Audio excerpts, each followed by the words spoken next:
صحیح بخاری میں روایت ہے، رسول اللہ صلی اللہ علیہ وسلم نے فرمایا، تم پر لازم ہے کہ نفل نماز اپنے گھر میں پڑھو، کیونکہ آدمی کی فرض نماز کے علاوہ بہترین نماز وہ ہے جو وہ اپنے گھر میں پڑھے۔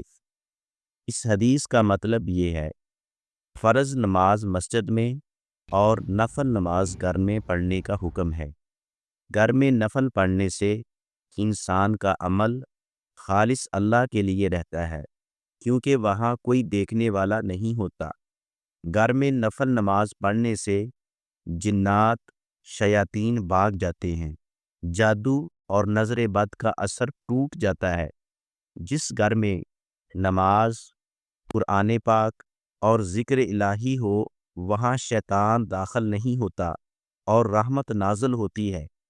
گھر میں نفل نماز پڑھنے سے گھر میں اسلامی ماحول کی فضا پیدا ہوتی ہے، بیوی بچے اور گھر والوں کی بھی تربیت ہوتی ہے۔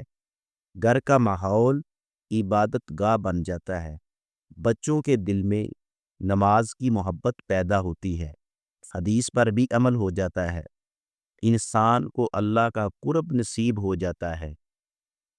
گھر میں رزق، برکت، رحمت، صحت، خوشحالی اور راحت و سکون کا نزول ہوتا ہے۔ لہذا نماز تہجد، اشراق، نماز سے پہلے اور بعد والی سنتوں یعنی نوافل کو گھر میں ادا کرنے کی کوشش کرنی چاہیے۔